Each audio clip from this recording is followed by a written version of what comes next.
Good afternoon, everyone. It's August the 2nd today, and we're going to start this video with some bad news. I cut my vacation a little bit short, and I came back to find that Karis hadn't put up a single sign in the last week. Of course, the great news here is that Keenan and Karis welcomed another boy, Zealand Paul Hutlet, into their family on Monday. Everyone's doing well, and that's fantastic to hear.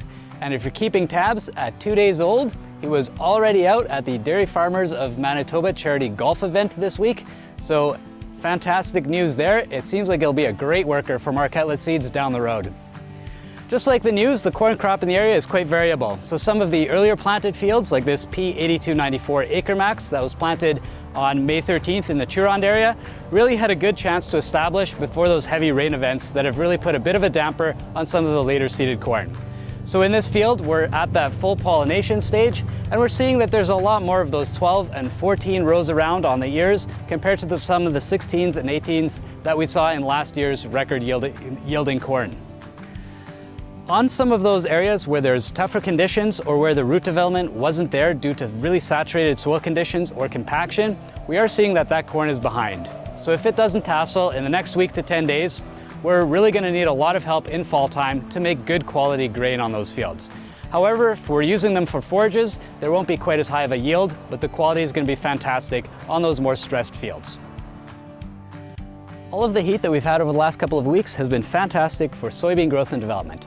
Right now I'm standing in a field of P008 Z25E soybeans in the Grunthal area, and this was late seeded on June the 7th. Historically, this field does have some weed escapes, including Roundup Ready canola, as well as last year just an incredible amount of kochia in this field. So going back to soybeans again this year, the decision was made to use that E3 platform, and we can see here that the combination of glyphosate as well as 2,4-D choline and then Liberty 200SN on a separate pass has really done a good job of controlling the kochia in this field. It is always difficult to get really good coverage, especially on the bottom of these plants, so we are seeing a little bit of regrowth. But overall, very happy with the weed control in this particular field. Now that we are into August, another thing that we're seeing is a little bit of soybean aphids starting throughout the area. So there is an adult population that has wings that blows in from south of the border on some of the weather systems that we've seen. Now we are seeing that in these fields, there is a little bit of soybean aphid that are starting to reproduce. Those populations will basically double within about a week or so it's important to go out there and find out what your baseline is to see whether or not it'll justify having an insecticide application in the subsequent weeks. So to justify an application of insecticide, we need 250 aphids per plant on average throughout the field. That population has to be increasing, and we have to be between the R1 and R5 stage, which all of the soybeans in the area are right now.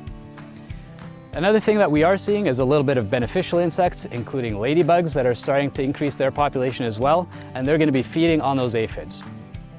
Another thing that would really help right now is a good strong shower with a little bit of wind. That really helps to wash the aphids off the bottom of those plants where they're feeding on the sap that's within the leaves or along the stems.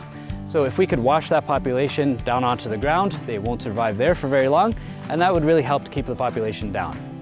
We're also seeing, especially on some of the lighter soils, including the gravel ridges around here in Grunthal, where those soybean plants are really actually starting to suffer because there's not enough water for their roots. So those leaves are rolling over and gives that soybean field a bit of a grayish silvery tinge as you drive by.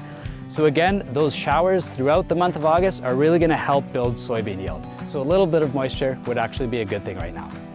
If you have any questions about this, please don't hesitate to give us a call, and we hope that everyone enjoys another beautiful, weather-filled long weekend.